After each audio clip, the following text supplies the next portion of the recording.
नमस्कार, आप देख रहे हैं हमारी ये खास पेशकश दंगल 2024 हॉट सीट और मैं हूं आपके साथ किरण।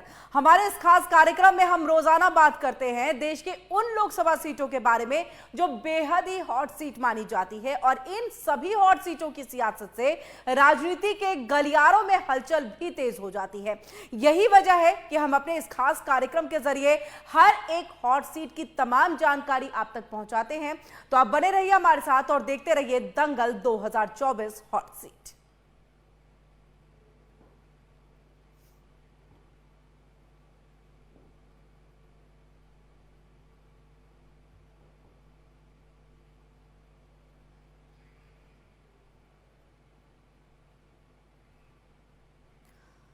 और चलिए सबसे पहले हम बात दिल्ली की ही करेंगे। यहां 7 लोकसभा सीटें हैं और 2019 में सभी सीटों पर बीजेपी ने जीत दर्ज की थी। फिलहाल सबकी नजरें 2024 के लोकसभा चुनावी मुकाबले पर टिकी हुई हैं। ऐसे में आज हम नई दिल्ली लोकसभा सीट की बात करने जा रहे हैं और हर समीकरण पर चर्चा करेंगे। लेकिन शुरुआत नई दिल्ली लोकसभा सीट से, जहां पर कुल मतदाता, पुरुष मतदाता और महिला मतदाताओं की संख्या कितनी है उसके बारे में ग्राफिक्स के जरिए आपको बताते हैं। तो कुल मतदाता 16,17,470 है। ये सिर्फ हम नई दिल्ली लोकसभा सीट की बात कर रहे हैं। तो यहां पर 16,17,470 कुल मतदाता हैं। अब अगर हम पुरुष मतदाताओं की यहां पर बात कर ले तो ये 8,96,253 के करीब है और महिला मतदाता 7,21,153 है।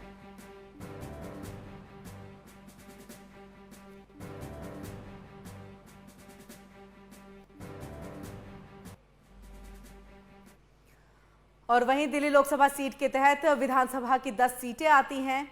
पिछले 2 लोकसभा, माफ कीजिएगा, 7 सीटें आती हैं और पिछले 2 लोकसभा चुनाव में यहां पर बीजेपी को जीत मिली है और मीनाक्षी लेखी नई दिल्ली से मौजूदा सांसद है, लेकिन इस बार उनका टिकट कट गया है। बीजेपी ने लोकसभा चुनाव 2024 के लिए नई दिल्ली से बांसुरी स्वराज को चुनावी मैदान में उतारा। तो वहीं बांसुरी स्वराज पूर्व केंद्रीय मंत्री और बीजेपी की दिग्गज नेता रही सुषमा स्वराज की बेटी हैं, जबकि आम आदमी पार्टी ने सोमनाथ भारती को टिकट दिया है। तो बांसुरी स्वराज बीजेपी के तरफ से चुनावी मैदान में है नई दिल्ली सीट से। और आपको बता दें कि सोमनाथ भारती आप के तरफ से चुनावी मैदान में उतरे हैं।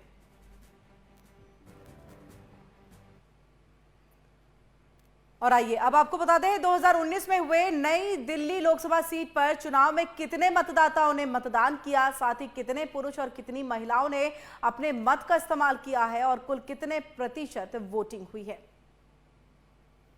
तो कुल कितने प्रतिशत ये वोटिंग रही है? 9,20,541 मतदाताओं ने अपने मताधिकार का प्रयोग किया है। सिर्फ हम नई दिल्ली की बात कर रहे हैं कि नई दिल्ली के अंतर्गत में कितने मतदाताओं ने मताधिकार का प्रयोग किया। 5,06,403 पुरुष मतदाताओं ने मतदान किया था। तो वहीं महिला तकरीबन जो है 4,12,647 मतदाता रही हैं जिन्होंने अपने मताधिकार का प्रयोग किया है, इस्तेमाल किया है। यानी कि 2019 का डाटा अगर हम निकालें, आंकड़े अगर निकालें तो 56.91% यहां पर वोटिंग हुई है।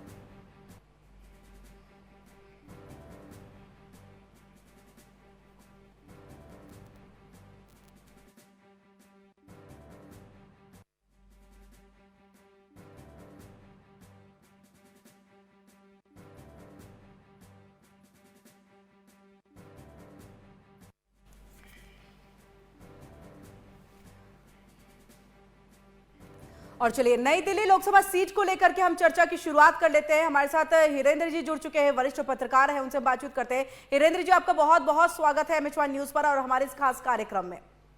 जी नमस्कार। हिरेंद्र जी, सबसे पहले तो जो मतदाताओं के मतदान का प्रतिशत रहा है वो चौंकाने वाला रहा, क्योंकि हम नई दिल्ली को इस स्थिति में नहीं देख सकते, क्योंकि हमें पता है कि यहाँ के मतदाता जागरूक होते हैं। लेकिन 2019 के अगर आंकड़ों को देख ले 56.56% के करीब रहा।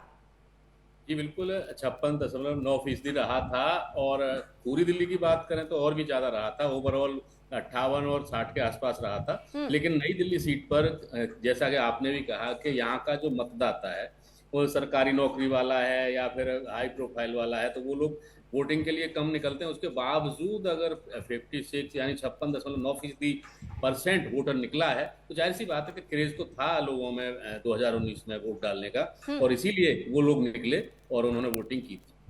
जी तो इस बार उम्मीद करें कि ज्यादा होगा प्रतिशत? जी बिल्कुल, क्योंकि परिस्थितियां वही रहेंगी करीब करीब, क्योंकि एक चीज देखने को जरूर मिलेगी कि गर्मी का माहौल है। 25 मई को बिल्कुल लास्ट से एक फेज पहले वोटिंग होनी है दिल्ली में, तो गर्मी का मौसम तो रहेगा, लेकिन उसके बावजूद ये माना जा सकता है, क्योंकि इस बार कुछ अलग तरीके की चीजें भी हुई हैं। आम आदमी पार्टी ने अपना कैंडिडेट बदला है, बीजेपी ने भी अपना कैंडिडेट बदला है। पिछली बार व्यापारी लीडर को आम आदमी पार्टी ने उतारा था नई दिल्ली सीट से, ब्रिजेश गोयल को, जो कि व्यापारी नेता थे, और इस बार सोमनाथ भारती को उतारा है, जो दिल्ली सरकार में मंत्री भी रह चुके हैं और एमएलए हैं। और बीजेपी ने इस हाई प्रोफाइल लेडी को उतारा है, बासु स्वराज को, जो कि जिनकी माता जी केंद्र में मंत्री भी रही हैं, लंबे समय से पॉलिटिक्स में थी। तो कहीं ना कहीं ये मुकाबला रोचक भी रहेगा, और माना जा सकता है कि इस बार भी वोटिंग का जो परसेंटेज है वो ज़्यादा रहना चाहिए। और जो परसेंटेज 2019 में रही थी, आप देखेंगे 2014 में देखेंगे और 2019 में रहेंगे, तो दोनों में ही परसेंटेज बढ़ी है, 14 के मुकाबले 19 में बढ़ी थी। तो माना जा सकता है कि अब 2024 के इलेक्शन में, लोकसभा चुनाव में, परसेंटेज और ज़्यादा बढ़ सकती है। बिल्कुल हिरेंद्र जी, अगर हम आप जिस तरह से बात कर रहे हैं, इसके पहले ये था कि कोई इंडी गठबंधन नहीं था, सभी पार्टियां एक दूसरे के प्रतिद्वंदी के तौर पर अपने अपने उम्मीदवारों को उतार चुकी थी, लेकिन इस बार इंडी गठबंधन है और दूसरी तरफ जो बीजेपी है। कैसे देखते हैं इंडी गठबंधन को? और अभी तो फिलहाल दिल्ली, पूरी दिल्ली अगर हम ये कहें तो पशुपेश की स्थिति में फंसी हुई है, जिस तरह की अभी स्थितियां चल रही हैं। तस्वीरें हर किसी के सामने हैं कि मुख्यमंत्री अरविंद केजरीवाल जो है वो जेल में है, वो कह भी रहे हैं लोकसभा चुनाव प्रचार में मुझे नहीं जाने दिया जाना चाहते हैं, इसीलिए इस तरह की स्थिति जो है वो पैदा की जा रही है और मुझे गिरफ्तार किया गया है। इन सबको देखते हुए इंडी गठबंधन क्या मजबूत वाली स्थिति में है? क्या उन्हें इसका एक कहे तो भावना से रिलेटेड कुछ बेनिफिट जो है वो चुनाव में देखने को मिल सकता है, या बीजेपी की स्थिति मजबूत दिखती है?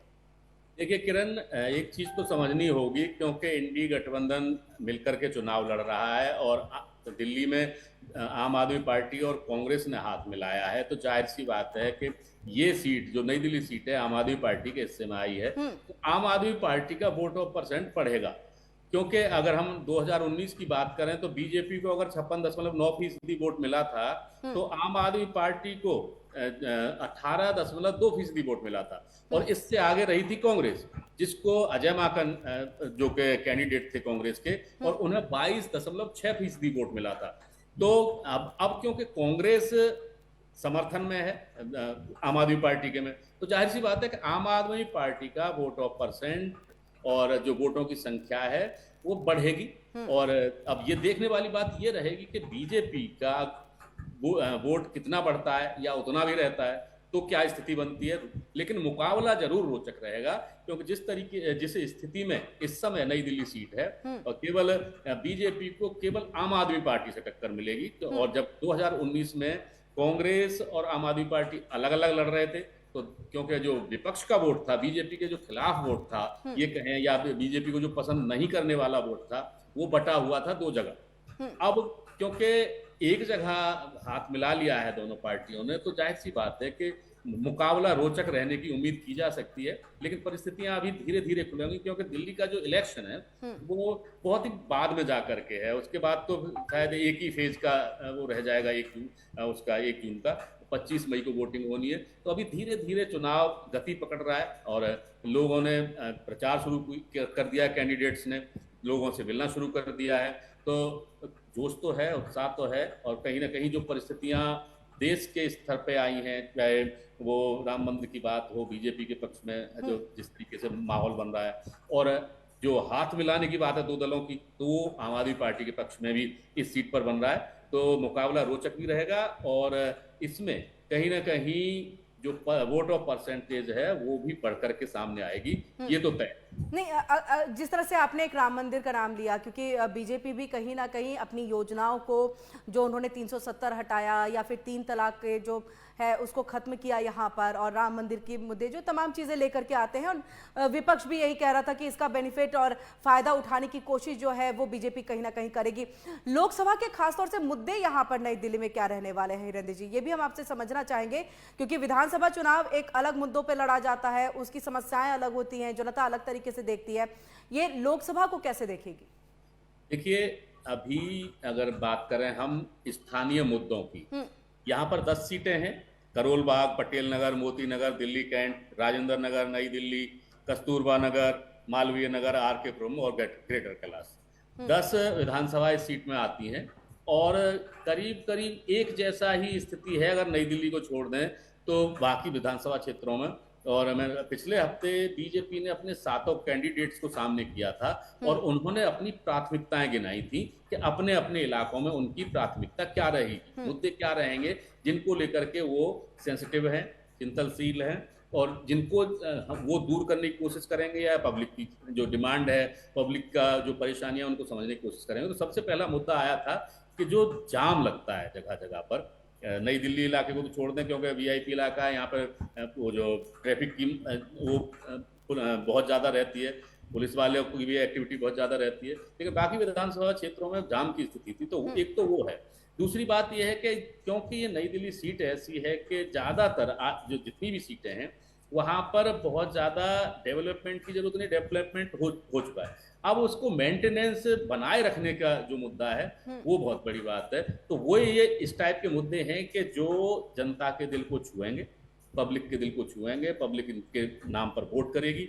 लेकिन लोकसभा में अगर देखा जाए तो स्थानीय मुद्दे बहुत कम मायने रखते हैं, और उससे ज़्यादा ये चीज़ें मायने रखती हैं कि जो क्या हवा है, क्या वेव्स चल रही हैं, वो ज़्यादा मायने रखता है। तो वो चीज़ भी एक है कि वो ज़्यादा मायने रखेगी। और फिलहाल जो आम आदमी पार्टी के पक्ष में जा रहा है वो ये जाता दिखता है कि 10 की 10 विधानसभा सीट आम आदमी पार्टी के विधायक हैं, और दिल्ली के मुख्यमंत्री जो अरविंद केजरीवाल हैं वो नई दिल्ली सीट से विधायक हैं। तो एक तो ये स्थिति है। और अगर बीजेपी की बात करें तो बीजेपी मोदी सरकार और प्रधानमंत्री के नाम पर चुनाव लड़ रही है। स्थानीय मुद्दे लोकसभा चुनाव में ज्यादातर गौड़ हो जाते हैं दिल्ली जैसे महानगर की बात करें जी।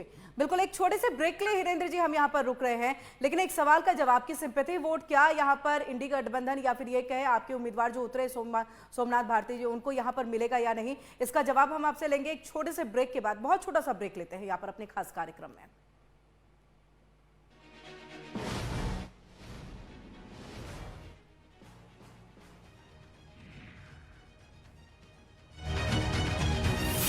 को लेकर के लगातार हम चर्चा कर रहे हैं, सीधे हम अपने मेहमान का रुख कर लेते हैं। हिरेंद्र जी हमारे साथ लगातार जुड़े हुए हैं। हिरेंद्र जी, ब्रेक से पहले तो एक सिंपैथी वोट की मैंने आपसे बात की थी, उस पर भी मैं चाहूंगी कि आप थोड़ा सा यहाँ पर समझा सके। और इसी के साथ अगर मैं यहाँ पर बांसुरी स्वराज को देखूं, क्योंकि राजनीति में बहुत ज्यादा सक्रिय नहीं रही, अब जब सक्रिय हुई है कुछ महीनों से तो उन्हें टिकट भी दिया गया है, क्या एक जिताऊ फैक्टर के तौर पर ये देख सकते हैं कि वो उनकी बेटी है जो बहुत ही वरिष्ठ नेता के तौर पर बीजेपी में जानी जाती रही है, विदेश मंत्री रही हैं, स्वर्गीय सुषमा स्वराज जी, तो क्या एक जिताऊ फैक्टर के तौर पर इसे हम देख सकते हैं? बांसुरी स्वराज की जीत में ये फैक्टर काम करेगा? जी बिल्कुल किरण, आपको ये ध्यान भी गौर करना पड़ेगा कि जो बीजेपी है उसने इस बार दिल्ली के मामले में 7 में से 6 कैंडिडेट अपने नए खड़े किए हैं, नए कैंडिडेट दिए हैं, 6 पुराने सांसदों का टिकट काट करके। और जाहिर सी बात है कि दिल्ली हो या फिर नई दिल्ली सीट हो या फिर दूसरी सीटें हो, बीजेपी केवल जिताऊ उम्मीदवार देखते हुए कैंडिडेट दिए हैं। और उनमें नई दिल्ली सीट के लिए बांसुरी स्वराज एकदम अच्छी कैंडिडेट हैं, फिट कैंडिडेट हैं और जिताऊ कैंडिडेट हैं बीजेपी के लिए। और किसी हालांकि इस बार बीजेपी इस बार भी तीसरी बार भी प्रधानमंत्री के नाम पर, नरेंद्र मोदी के नाम पर चुनाव लड़ रही है, लेकिन उसके बावजूद कुछ चीजें ऐसी होती हैं जो गौर की जानी चाहिए। और उन बांसुरी स्वराज उन मामलों में एकदम फिट बैठ रही है। एक तो उनका व्यवहार जो है वो बहुत ज्यादा मिलनसार है। वो अपने लोग कहते हैं, आप कहते हैं, हम कहते हैं, मीडिया वाले भी कहते हैं कि वो उनकी बेटी हैं जिनका बड़ा नाम था, पार्टी में बड़ी इज्जत थी और सिंपैथी वोट भी मिल सकता है, तो जाहिर सी बात सिंपैथी वोट तो मिलेगा ही। दूसरी बात यह है कि व्यक्तिगत व्यवहार जो बांसुरी स्वराज का है वो बहुत अच्छा है, तो जहां जा रही हैं उन्हें एकदम लगे हाथों लिया जा रहा है, जो एक आम बोलचाल की भाषा है, बड़ा स्वागत किया जा रहा है। और वो भी ऐसा लगता नहीं है उनके व्यवहार से कि जैसे अब वो, मुझे लग रहा है कि 6-8 महीने के अंदर ही वो बीजेपी में आई हैं, और बीजेपी ने जब से आई बीजेपी में जब से आई है और बीजेपी जब से लेकर के आई है, तभी से उन्हें एक तरीके से लॉन्च करने की तैयारी के तौर पर देखा जा रहा था, और माना यही जा रहा था कि वो नई दिल्ली, अगर कैंडिडेट चेंज होते हैं तो नई दिल्ली सीट से लड़ेंगे, और वही हुआ। और उन्हें नई दिल्ली सीट से उतारा गया है, और वो जिस तरीके से भाषण दे रही हैं, जिस तरीके से बातें कर रही हैं, पहले दिल्ली बीजेपी ने उन्हें सेक्रेटरी बनाया, प्रदेश सचिव बनाया, उसके बाद प्रवक्ता नहीं बनाते हुए भी उन्हें मीडिया के सामने पेश किया बतौर प्रवक्ता, ताकि उनकी जो छवि है वो सामने आए लोगों के पास, और लोग देखें, लोग उनसे जुड़ें। और वही कारण रहा कि अब वो जो उनकी जो बोलने की थी, हालांकि वकील हैं पेशे से वो बांसुरी स्वराज, तो जाहिर सी बात है वकीलों का बोलने का ही पेशा होता है, बोलने की ज्यादा क्षमता होती है उनकी, तो वो उन्हें एक प्लस पॉइंट के तौर पर मिला है। और कहीं ना कहीं उनकी जो माता जी थी सुषमा स्वराज जी, उनका नाम का, फेम का उन्हें फायदा मिलने वाला है, और जरूर मिलेगा अगर एक एक कैंडिडेट के बतौर। तो जाहिर सी बात है कि बीजेपी के लिए कम से कम जो बांसुरी स्वराज है नई दिल्ली सीट से ज्यादा अच्छी कैंडिडेट हो सकती थी, जबकि पुराने जो केंद्रीय मंत्री हैं अब भी, उनका टिकट काट करके उन्हें दिया गया, तो एकदम सूटेबल है बीजेपी के लिए डिसीजन। और मेरा ये मानना है कि बहुत अच्छा डिसीजन लिया है बीजेपी ने कि एक ऐसा कैंडिडेट दिया है जिसके साथ सिंपैथी वोट भी जुड़ेगा। जी बिल्कुल, यानी कि स्ट्रैटेजी जो बीजेपी की होती है वो सोच से परे होती है, और कुछ ऐसी स्थिति जो है वो देखने को दिल्ली में भी खास तौर से मिली कि 7 में से तकरीबन 6 जो हैं सांसद, उन्हें बदल करके नए कैंडिडेट को यहां पर उतारा गया। आपका बहुत बहुत शुक्रिया हिरेंद्र जी हमारे साथ यहां पर जुड़ने के लिए, और ये तमाम यहां पर चर्चा करने के लिए कि लोकसभा में नई दिल्ली की सीट को अगर देखा जाए तो वहां से कौन से मुद्दे जो है वो खास तौर से होंगे, बांसुरी स्वराज और सोमनाथ भारती के बीच में कितनी कांटे की टक्कर यहां पर देखने को मिल सकती है। तो तमाम बातें जो है वो यहां पर सामने आई है चर्चा के दौरान। इसी के साथ अब बात करते हैं 2019 में नई दिल्ली लोकसभा सीट के चुनावी नतीजों के बारे में, जहां से बीजेपी की मीनाक्षी लेखी ने जीत दर्ज की थी, जबकि कांग्रेस के अजय माकन दूसरे नंबर पर रहे हैं। पूरी जानकारी हम आपको ग्राफिक्स के जरिए दिखाते हैं। तो मीनाक्षी लेखी बीजेपी की तरफ से उतरी थी, उनको 5,04,206 वोट मिले थे, यानी कि 54.77% ये वोटिंग प्रतिशत उनका रहा था। 2019 के आंकड़े हम आपको यहां पर दिखा रहे हैं। अजय माकन दूसरे नंबर पर रहे थे, कांग्रेस की तरफ से उतरे हुए थे। 2,47,702 वोट उनको प्राप्त हुए थे। 26.91% वोटिंग प्रतिशत जो है वो यहां पर रहा था। इन सबके साथ ब्रिजेश गोयल आम आदमी पार्टी की तरफ से उतरे थे। 1,50,342 वोट उनको मिले थे, और 16.33% उनका जो वोटिंग प्रतिशत है वो रहा था।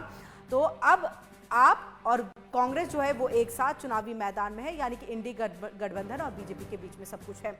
और आइए अब हम आपको ग्राफिक्स के जरिए ये बताते हैं कि नई दिल्ली लोकसभा क्षेत्र में कौन कौन से विधानसभा सीटें शामिल हैं और यहां किस किस पार्टी के विधायक रहे हैं। तो अरविंद केजरीवाल नई दिल्ली से ही आम आदमी पार्टी की तरफ से विधायक जीत उन्होंने दर्ज की थी। नई दिल्ली में 10 विधानसभा सीटें। वीरेंद्र सिंह कादियान की बात करें तो दिल्ली कैंट आम आदमी पार्टी की तरफ से ये उतरे थे चुनावी मैदान में, ये भी विधायक। और राजेंद्र नागर आम आदमी पार्टी के ही तरफ से, दुर्गेश पाठक जो है राजेंद्र नगर से यहाँ पर उतरे थे और विधायक यहाँ पर बने। तो 10 लोग विधानसभा सीटें, और 10 विधानसभा सीटों में कौन कौन से विधायक वो हम आपको दिखा रहे हैं। पटेल नगर से राजकुमार आनंद आम आदमी पार्टी की तरफ से।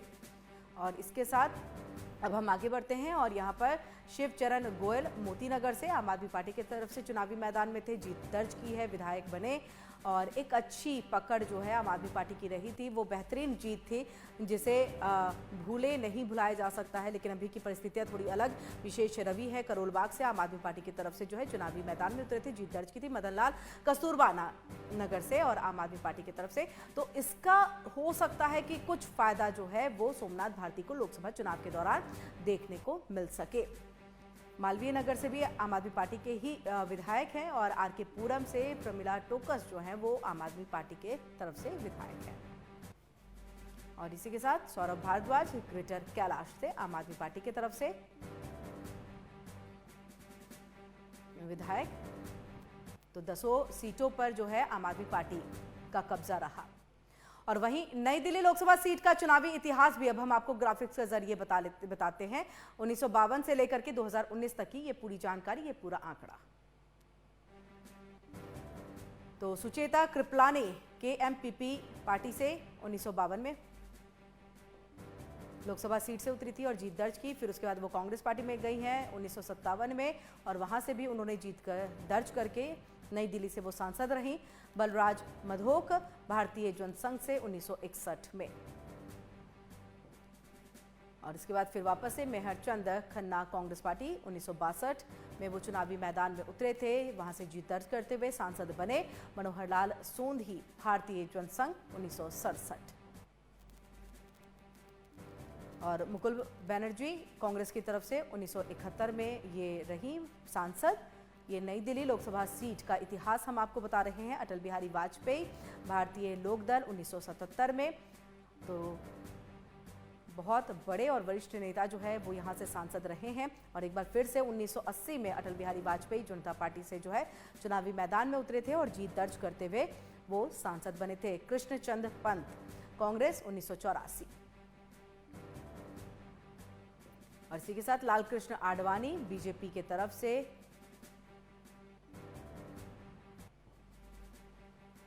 और आपको बता दें कि राजेश खन्ना कांग्रेस की तरफ से 1992 में उपचुनाव में यहां से जीत दर्ज करते हुए सांसद बने थे। और जगमोहन मल्होत्रा बीजेपी की तरफ से 1986, 88 और 99 में चुनावी मैदान में उतरे थे और जीत दर्ज की थी उन्होंने।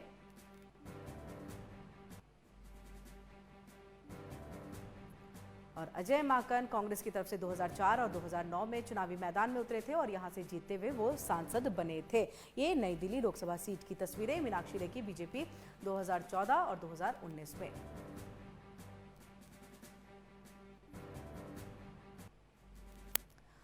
और चलिए अब एक नजर डाल लेते हैं नई दिल्ली लोकसभा सीट के जातिगत आंकड़ों पर, जो यहां की राजनीति में अहम भूमिका निभाते हैं। तो पंजाबी सिख वोट 21% है यहां पर,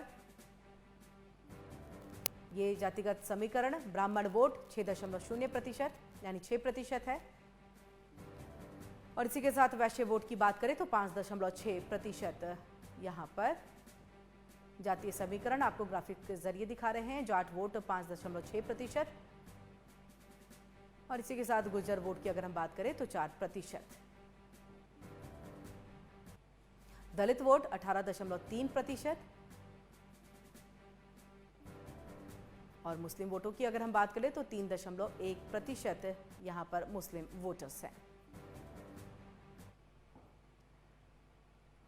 और फिलहाल हमारी खास पेशकश दंगल 2024 हॉट सीट में इतना ही। कल फिर मिलेंगे किसी और नए हॉट सीट की जानकारी को लेकर के। तब तक के लिए आप देखते रहिए MH1 न्यूज़।